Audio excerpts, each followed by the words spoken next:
Hey everyone, what's up? It's Lauren Messiah, and we are back in, what did I call this series? Oh, the Beyond Style Expert Series. I just make shit up, and then I forget, but that's what it is. It's Beyond Style.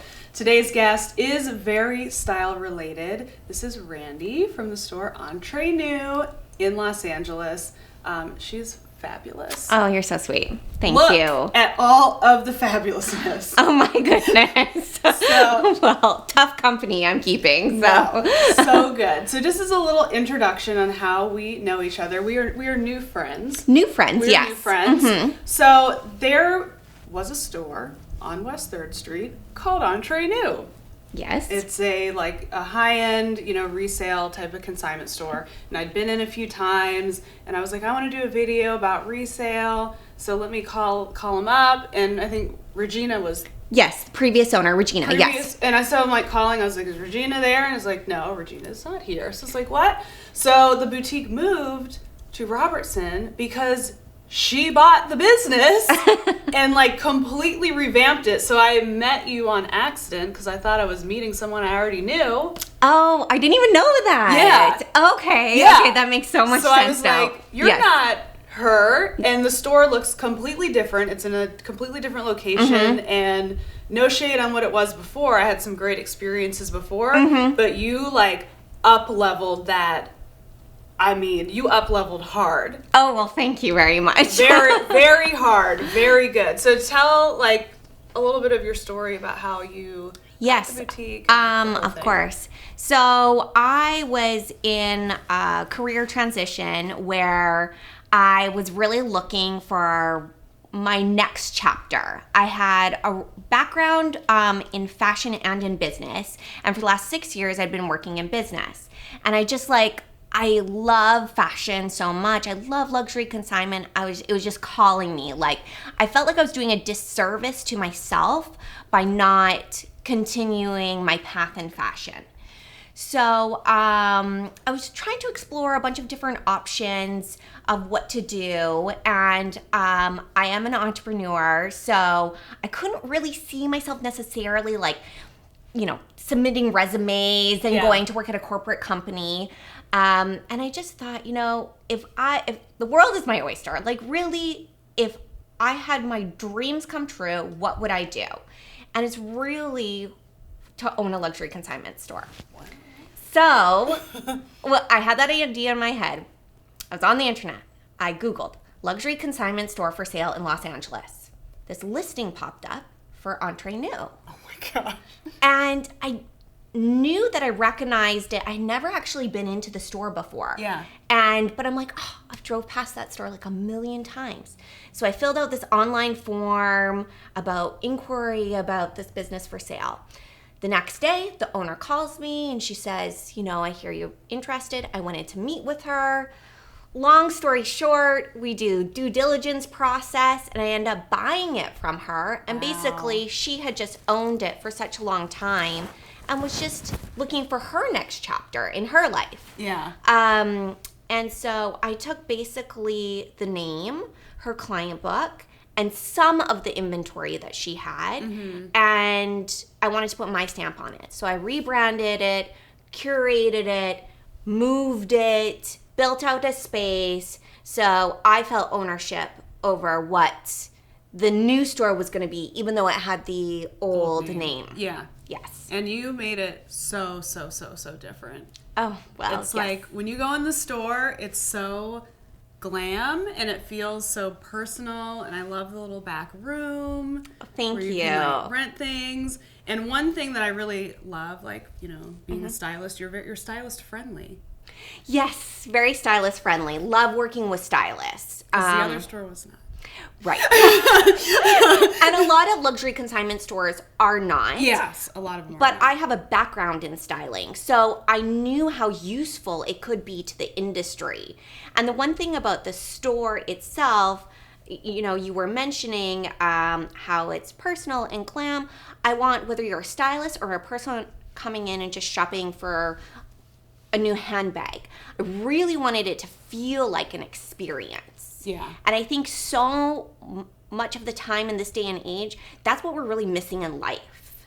Oh my gosh, completely. Because if you're going to go into a store, you need to have an experience with it. Otherwise, you would just shop get online. Yeah. Otherwise, you would just stay at home in your sweatpants and, shop online and like search something. But I want people to be motivated to come in because they're just going to have this special personal experience. Yeah, you did such a good job. Thank you. You're so sweet. Thank you. It's insanely beautiful. So if you're in LA, check it out. It's on Robertson. It's on Robertson, between 3rd and Alden, just a block from the Ivy. Yeah, very good. Yes, so I actually have like some really good questions that people submitted. Great. And they're the questions that I would like probably ask anyway, so we may as well just hop into let's go them. for it. Okay, so this is like the number one question. I think a lot of people, I think it's funny because being in the industry, like you start to get it, but when you're not in it, you don't get it. People who get mad when they don't get a lot of money from consigning. Right. Yes. Yes. So this person wants to know how to get the most money when consigning. I always feel like I'm being taken advantage of. Most of the times I donate because I get angry when I'm offered a low amount for great stuff. Okay. People think their stuff's greater than it is. I know. It's really like when a seller goes to sell their house and the real estate agent is like, well, the market's really dictating this price for it. And the person's like all offended because they're very emotionally attached to their house and they think their house is like the best. And they're like, what?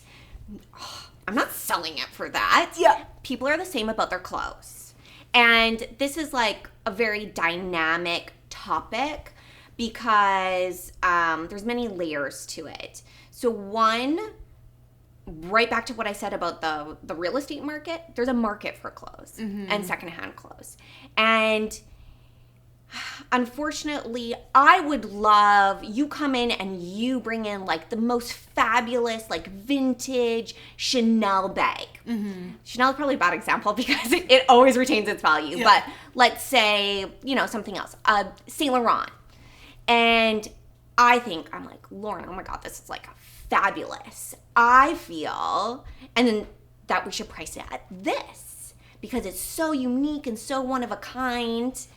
And then we discuss a price, we write a contract, and then it gets put on the shelf.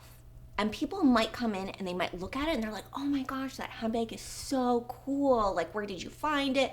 I tell them the story about it. But it doesn't sell. Yeah. And whether people just appreciate it for what it is, but they just can't see themselves using it. So then it's sitting there, and then you as the consignee is calling me, or the consignor, is calling me and being like, has my bag sold? Has my bag sold? Right. And I have to tell you that it hasn't, which is just as equally disappointing for me. Of course. So I want, your business. Yes, I want to, one, make money, and two, I want to keep you happy. Yeah.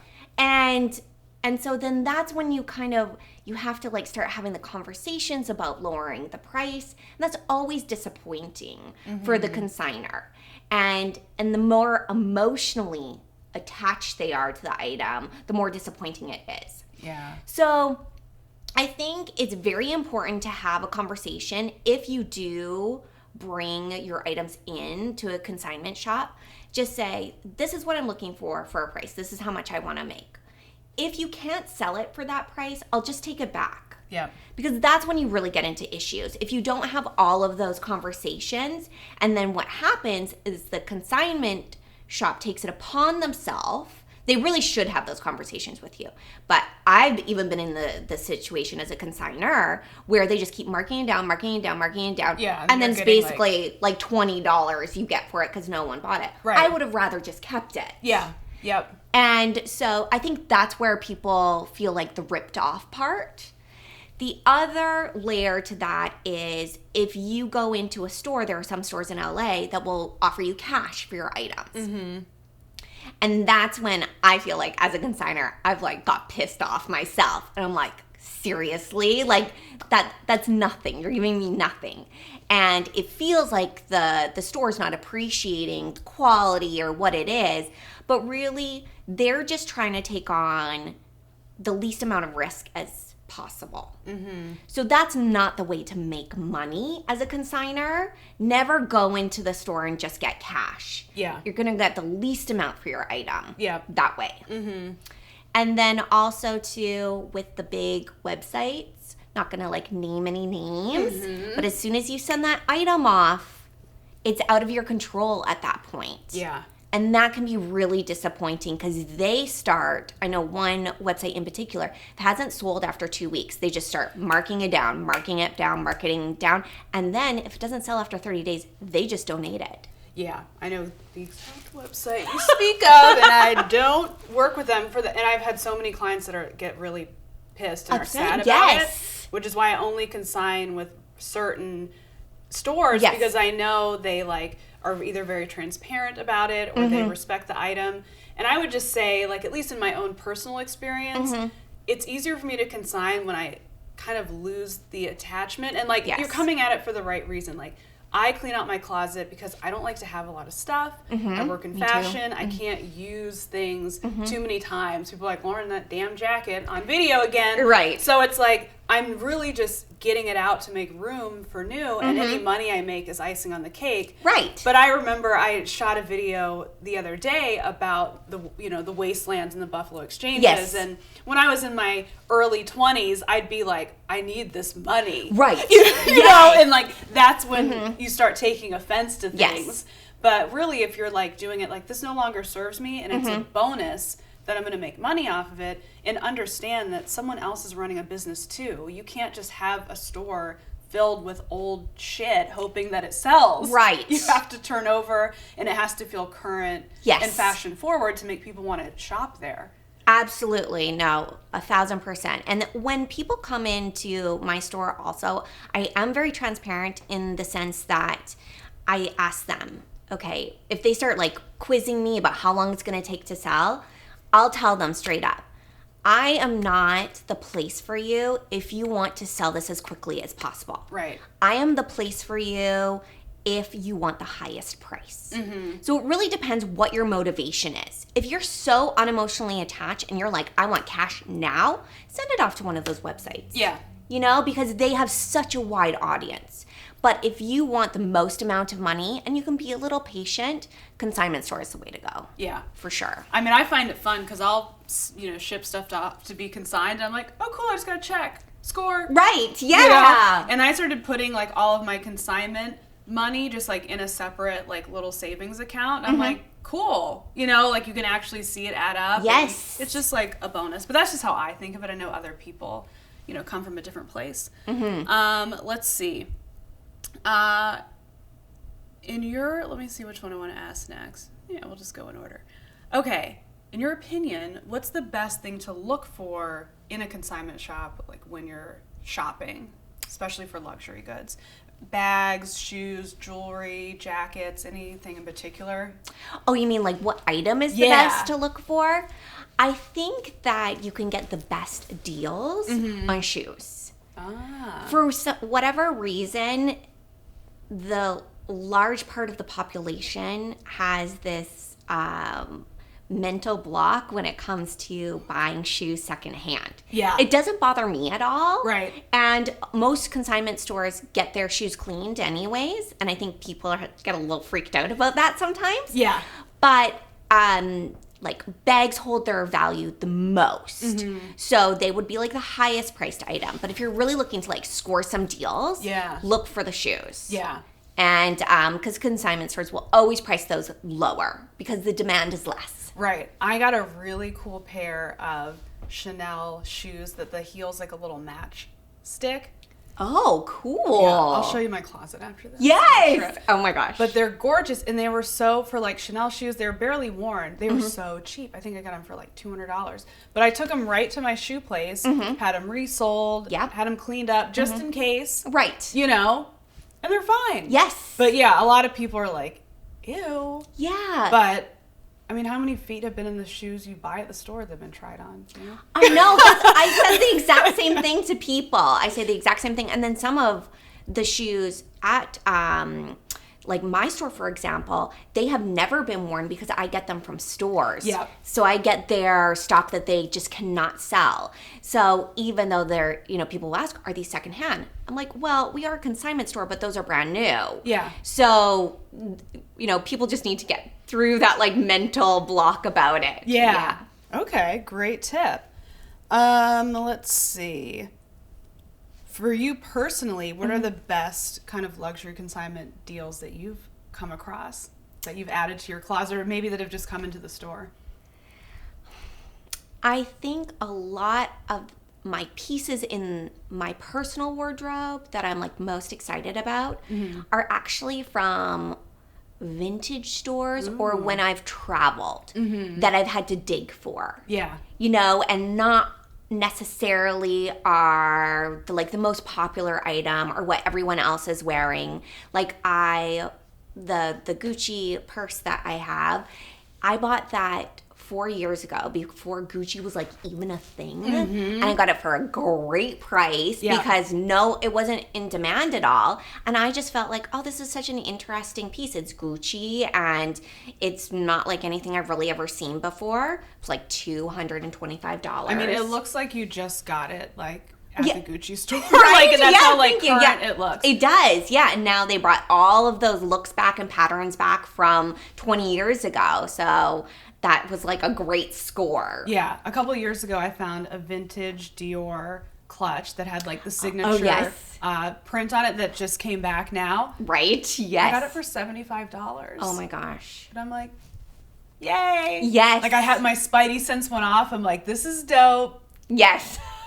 Something about this, and like cut to like a year or so later, and everyone's like, yay, Dior logo. Yeah, the most coveted bag. Yeah, Yes. it's insane. I mean, all like the Fendi stuff coming back. And all the logo mania. Yes. yeah, and that's like really good to score. Of course, I'm sure now they're like marking them higher on resale. Oh, they're in for demand, sure. But in if demand. you got it like right before. Yes, at the right moment. So I were think winning. also too, it's just if you have the patience, going to like estate sales, Salvation Armies, because there are people that also like just don't know. Yeah. And so there can be some hidden gems, but you really have to have the time and be committed. I'm always like, me and my team, we went into Goodwill. Okay. And I was like, I want to be one of those people that like finds like a hidden Chanel jacket. And I like got so overwhelmed after like 2 minutes. I was like, get me out of here. Oh my gosh, I know. You know, when you hear people finding like a legit Chanel bag, like, but I feel like in LA, most people kind of know what they have. But if you went somewhere outside, you could easily score. I totally agree with you. Yeah. Like even just a secondary market. Right. You know, whether it's Palm Springs or, you know, some suburb of San Diego even, you know? I saw something, an article the other day, Goodwill started like a little more curated store. It's just like one in New York City. Some students thought of it as an idea for like a project. How cool. So Goodwill did it and like, you know, gave them 10 grand of like, yeah, you won. But they like went in and took like all the cute stuff out of Goodwill and like made this little like anthropology looking Goodwill. I was like, oh, that's a very cute cool. idea. Yeah, what a great idea. Yeah. I was like, I like that, you know, people are getting more into the idea of like used things. Yes. You know, I think personally it's like a cool, stylish way to recycle. You know? It's very green, you know, and it is, with this day and age, I think people every day become more open to this idea of a shareable economy. Right. You know, like with VRBO, Airbnb, you know, our generation is like very apt to be like, yeah, sure, you know, I'll stay in someone else's apartment. Like, it's no big deal. Yeah. It's cool. I'll wear someone else's jacket that they used to, you know, I think the generations before were a little like more hesitant or like that's kind of weird or there was a little bit of a stigma attached to it, whereas our generation, we're like all in. And I think that's also why one of the reasons vintage luxury consignment has become so much more popular in the last few years. Yeah, it really has. I mean, all these little sites are popping up left and right, and stores. There's a lot of competition. I think it's neat because there's kind of like a story behind what you have on, and you don't even know what it is. Yes. And like, even if it's bad, it's still kind of cool. I totally agree with you. No, 100%. Or even too, I always say when people come into my store and they might pick up, whether it's a Fendi bag, they're like, oh, I've never seen this style before. And I always say that's one of the great things about consignment stores, because I get consigners from all over the world of all different ages, and let's say like the buy for Fendi, Chanel, Saint Laurent is different in Paris than it is in, Budapest, to London, to here. So even though you're an avid Fendi shopper, you probably haven't ever seen that style because it wasn't available to you. Right. So it's a great way to have just like very unique, very cool items to add to your closet. Ooh, I never thought. Here's one. Mm-hmm. Red flags to look for at a shop that might knowingly or unknowingly be selling fakes. Okay. So let's talk first about knowingly selling fakes. Okay. I think that if you go into a store, and because I've been in a store before where there was either one, a sign up, or two, I've asked about a particular bag and I said, oh, this Louis Vuitton, it's $350. Is it real? Uh-huh. We don't guarantee the authenticity of anything. Mm-hmm. So if they are just taking the approach that it might be real, it might not be real, that's on you for you to decide. There's a good chance it's probably not real. Right. Or they're just not even wanting to get into that. They're not a savvy store owner. They don't pride themselves on selling luxury consignment. They might be more of a vintage store or a thrift store. Yeah. And you can really find out a lot of information if you want to like educate yourself on how to spot the differences between a real and a fake. Yeah. If you're particularly like looking for one brand, there's so much information on the internet to be able to look for that. It's tough, the unknowingly, because the fakes are getting so good. I know.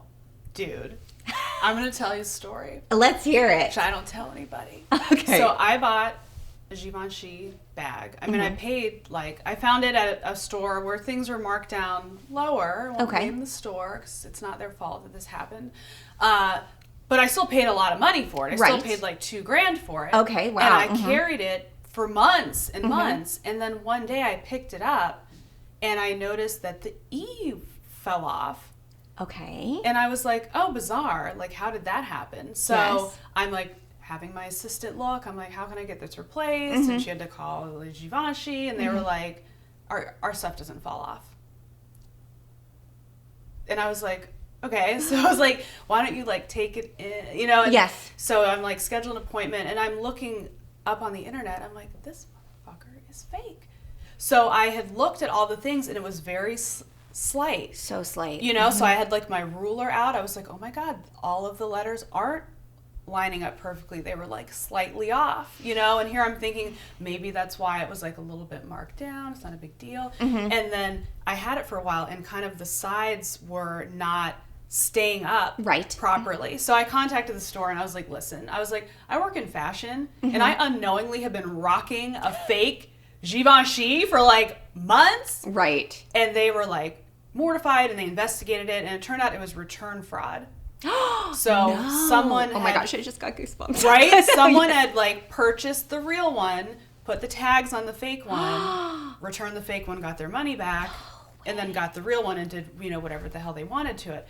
But it was so, you know, I'm not like an authenticator by any stretch, but I bought a lot of stuff in my day. I've done a lot of shopping, being a stylist. It looked legit real. It had taken months for it to like lose its shape. They're not supposed to lose their shape. Right. The letters, didn't think about it till freaking E fell off. Return fraud. So my gosh. That's crazy. And it's really nice that you took that approach with the store because we, as consignment stores, we've run into so many people that are such professionals at what they do. Yeah. And we try to do our best to do our due diligence for making sure that we are selling authentic goods. But for example, I have a story for you. Okay. So I got a call from a new consignor and she said, you know, I've lived in my house for 20 years. I'm cleaning up my closet. I'm moving. I need you to come over. I have too many items to come in the store. So I happily went over. And this woman, like, was a collector of everything. Hermes, Louis Vuitton. She had bags and bags and bags. And, like, I went through everything. I probably went through 500 items. I ended up keeping 95. And probably 20 were bags. Yeah. Some she had dust bags and authenticity cards, but most people do not keep them. Yeah. So a few of her bags were Hermes. So I put them on the floor and I started, for the really expensive ones, there is a service that you can get them to authenticate. It's very easy, simple. You take pictures of like certain parts of the bag, the serial number, etc. And then they will send you back a certificate. Yeah. So I started doing this with all of her bags. At first I just did it with a couple of Hermes because they were so expensive. Of course. And then people kept on asking. So I'm like, you know what? I'm just going to do it for everything. Yeah. And 2 of her bags came back that they were fake. But 80% of her bags were real. Yeah. And I honestly think that she unknowingly probably bought those bags as fake. Yeah. But she was a consigner that I really, like, I felt like she was a very good consigner. She, the majority of her stuff is real. So, like, why would I assume this one bag is possibly inauthentic? Right. And, but I think she was probably maybe traveling, possibly. Yeah. And bought a bag and didn't know. And she could have very well paid thousands of dollars. It was one of them was an Hermes bag and it came back fake. So you just have to, as long as the consignment store is willing to, work with you, and if it doesn't have cards and doesn't have a dust bag, like I always say, if a bag doesn't have that and someone is asking for it, even though I have inspected the bag, I say you can either purchase it now and I will authenticate it for you and send you the certificate. Yeah. And if for whatever reason it's fake, I'll give you a full refund. Yeah. Or I will authenticate it for you. And like I said, about 80% of my bags are already authenticated with gives a little certificate. And then I'll just put it on hold while we're going through the authentication process. And then I'll call you once I have the certificate. And most people are very happy with that. Yeah. And I think any luxury consignment store should be willing to do that. Yeah.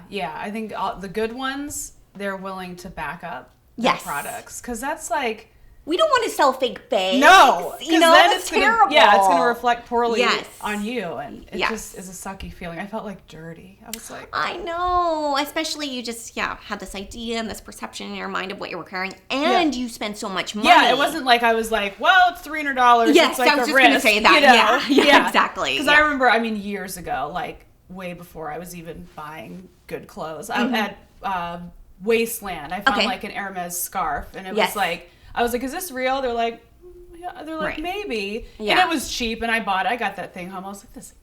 I can't wear this. It's you just don't feel good about it. Just, whatever. But if they're wishy-washy or if the price is too good to be true. Totally. Yeah, that's an indication that it's probably not. Yeah, and I think people also have a misconception when it comes to luxury consignment and resale items that they're supposed to be dirt cheap. They're not, No. You're getting a significant markdown, but it's still a valuable item. It's not you're going to walk into a luxury consignment and be oh my God, the Chanel jacket's $30. No. Right. It's not, it's $1,000 instead of $3,000. Yes, exactly. And that's one thing if I have one bone to pick with people or a little bit of a preach, it's really, you're going into a luxury consignment store because you want a luxury good at a little bit of a discount. Yep. But you shouldn't expect it for, like you said, dirt cheap. And understand that the person that owns that store is trying to run a business as well. Because I get a lot of people that ask me, for example, if we'll use Chanel jacket. So that Chanel jacket was $6,000 retail. It's been worn twice. I have it marked at $3,000. So it's, or right under $3,000. It's 50% off. Yep. It's barely worn. It might even have some even have the tag still on them. Yep. And then people say to me, "What's the best price you can give me on this?" And I'm like, "It is kind of the best price." What's on the tag is the best price. Because I'm still trying to, one, I have to pay the consigner 50%, and two, I am running a business and I have to keep the lights on. If you want to continue to shop here, like, just, have empathy for a business owner that they're trying to make money as well. Yeah. And just, like, appreciate and respect that. Yeah, totally. So good. Good tips. I feel like we kind of like cleared some things up for people on how this works. And, it's a great way to shop. Keep your expectations level, whether you're purchasing or consigning. Absolutely. And you can have a great experience. I'd say most of my wardrobe comes from like a luxury consignment, and then I'll mix in some must-have pieces. Me too. Because absolutely, once you work in fashion, you're like, how quickly you get sick of shit. Yes, and women too are so fickle. Yeah, it's like, why? Well, like, why? Yes. Why spend $6,000 in a jacket? Exactly. Why? No, why? Yes. Yeah. If you have to have the jacket, just wait like 4 months. It will be somewhere for a significant discount. Exactly. So good. Well, thank you for coming by. You're so welcome. This was so fun. Yeah, I'm going to leave you with some items that amazing that you can consign in your store. Oh, amazing. I've got a Chanel jacket in there. Hopefully it's worthy enough for you. Oh, gosh. We'll I'm sure. I'll be so offended if it's not. No, I'm sure. Joking. Well, Chanel jackets are good anytime. Yeah. Okay, good. So thank you so much for coming in. You're so welcome. Thank you for having me. If you're in Los Angeles, please check out her store. And you have a website too? Yes, entrenewshowroom.com. Check it out. Yeah. All right. Thanks, guys, for tuning in. And be sure to subscribe to my channel because I got loads more videos coming up. See you later. Lauren Messiah. So, I'm Lauren Messiah. Hello. Here, I took a oversized Dodgers jersey, which is for a man. Yeah. Put a belt over it Look and at that. some heels. We have just brought sexy back Yes, you have. to the Dodgers. So, I mean, the Puig jersey has never looked so good. Like this.